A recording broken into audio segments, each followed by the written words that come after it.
Hello नमस्कार दोस्तों, आप सभी कैसे हो। आई होप आप सभी लोग अच्छे होंगे दोस्तों।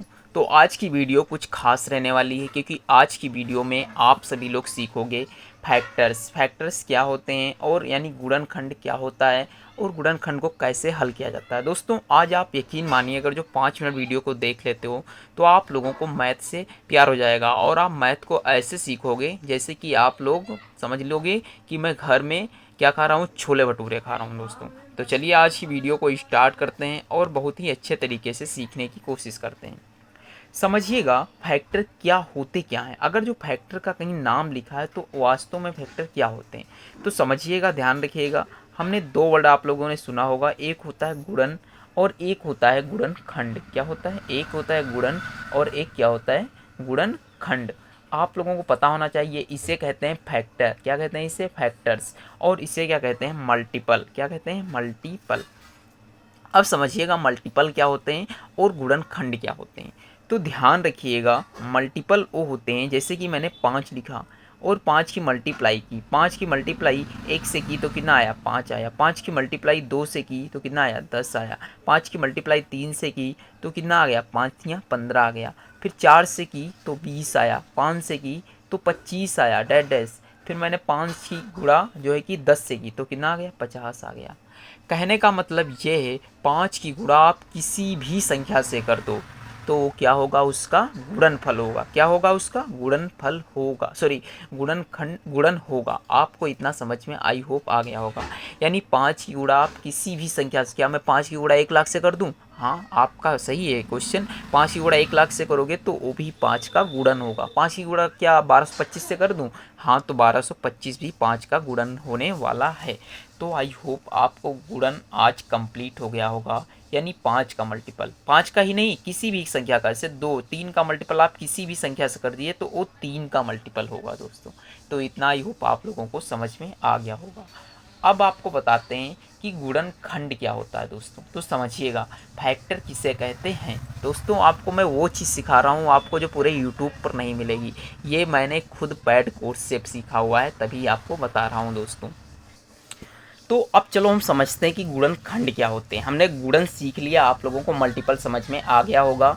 अब सीखते हैं गुणनखंड। तो ध्यान से समझिएगा गुणनखंड क्या होता है। जैसे कि मैंने 5 ही लिख दिया, मैंने कहा 5 का गुणनखंड बताइए क्या होगा।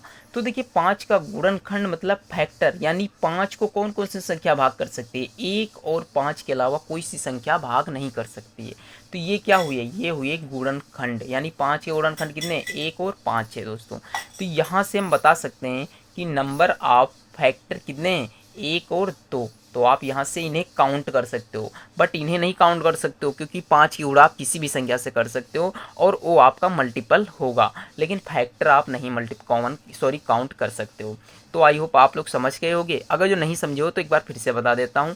गुणनखंड जैसे कि मैंने 12 का गुणनखंड कहा, आप 12 में गुणनखंड करिए तो 12 के गुणनखंड क्या क्या होंगे? 1 होगा पहला, तो दूसरा 2 होगा, तीसरा 3 होगा, फिर 4 होगा और फिर 6 होगा और फिर लास्ट में 12 होगा। तो यानी ये संख्याएं जो हैं ये 12 की क्या हैं? फैक्टर हैं, यानी गुणनखंड हैं। दोस्तों ध्यान से समझिएगा, ये बहुत अच्छी चीज़ है, आप लोगों को समझना चाहिए। अब अगर जो आपसे यहाँ से पूछे कि नंबर ऑफ फैक्टर कितने हैं, यानी यदि इनकी संख्या पूछ ले तो 1 2 3 4 5 6 होने वाली है। तो आप लोगों को आई होप ये भी समझ में आ गया होगा। जैसे कि मैं और क्वेश्चन आपको बताता हूँ। जैसे कि मैंने कहा कि 72 के फैक्टर बताओ, 72 के गुणनखंड बताओ। तो ध्यान रखिएगा 72 के गुणनखंड कैसे आप लोग बताओगे। तो ध्यान से समझिएगा, 72 को आप क्या लिख सकते हो? ऐसे लिखिएगा 72। आप ऐसे भी कर सकते हो, ऐसे 2 से भाग दीजिए, 2 तियाँ 6, 2 छक्के 12, फिर 2 से भाग दीजिए, 2 18 दूनी 36, फिर 2 से भाग दीजिए, 2 9 18, और फिर 3 त्रिका 9 और 3 एकम 3 होता है दोस्तों। तो इतना यो समझ के होगे। अब इससे क्या लिख सकते हो? ऐसे ही तो लिखोगे 2 मल्टीप्लाई 2 मल्टीप्लाई 2 और फिर क्या हो जाएगा? 3 मल्टीप्लाई 3। ये इसके क्या रहने वाले हैं दोस्तों? ये इसके फैक्टर रहने वाले हैं। अगर जो इसमें संख्या उजले कितनी है तो 1 2 3 4 5, कितनी संख्या है दोस्तों? 5 हैं। आई होप आप लोग इतना भी तो कन्फर्म कर सकते हो। तो कितनी हुई ये संख्या? 1 2 और 3 4 5, तो कितनी संख्या रहने वाली? 5। इतना आई होप आप लोगों को कंफर्म हो गया होगा। अगर जो कंफर्म नहीं हुआ है तो आप लोग कमेंट बॉक्स में ज़रूर बताइएगा दोस्तों। चलते हैं अब नेक्स्ट क्वेश्चन पे। ये क्वेश्चन है दोस्तों कि 100 में फैक्टर कितने हैं, यानी 100 में फैक्टर का मतलब होता है गुणनखंड। आप लोग ये भी ध्यान रखिएगा, फैक्टर क्या क्या मतलब हुआ, गुणनखंड, यानी 100 में जो है गुणनखंड की संख्या कितनी है। तो आप 100 को क्या लिख सकते हो, ऐसे समझिएगा, 100 यहाँ पे आप लिखिए और 100 के गुणनखंड करिए। 2 से भाग देंगे 2 पंचे 10, फिर 2 से भाग देंगे 25 दूनी 50, पचम 25 और 5 एकम 5। तो यानी हम इसे लिख सकते हैं 2 मल्टीप्लाई 2 मल्टीप्लाई 5 मल्टीप्लाई 5। ये क्या होने वाले हैं, ये इसके फैक्टर होने वाले हैं दोस्तों। अगर जो इसी में बूझ ले इसमें फैक्टरों की संख्या कितनी है, ये तो आप लोगों को पता होने चाहिए। ये क्या है इसके, ये अभाज्य करने, मतलब ये इन्हें भाज्य करने वाली संख्या है।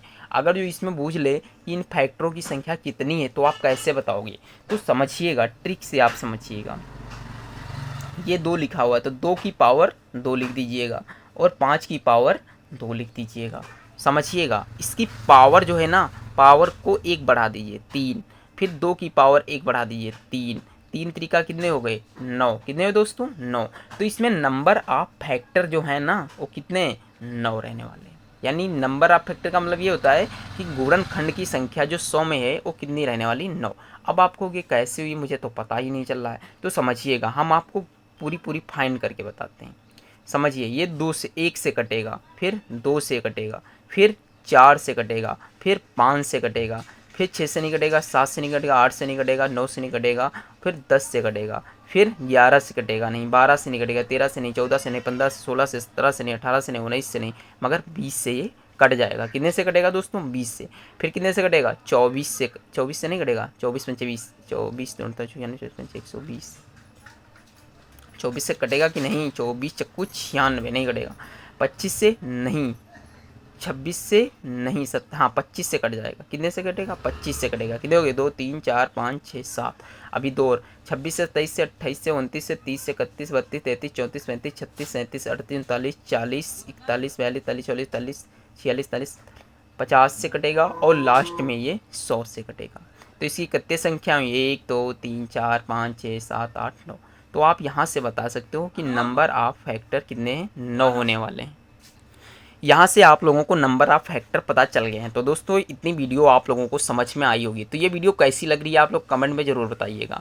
चलिए एक क्वेश्चन और सॉल्व करते हैं, बहुत ही अच्छा क्वेश्चन रहने वाला है। ऐसी वीडियो आप लोग देखिए आपको समझ में आएगा। जैसे कि हम 1728 लिखा हुआ है, 1728 में गुणनखंड की संख्या क्या है, गुणनखंड की संख्या क्या है। दोस्तों राइटिंग थोड़ी ख़राब है मगर अच्छी कर लीजिएगा। तो ये 1728, इसके हम क्या करते हैं फैक्टर पहले निकालते हैं।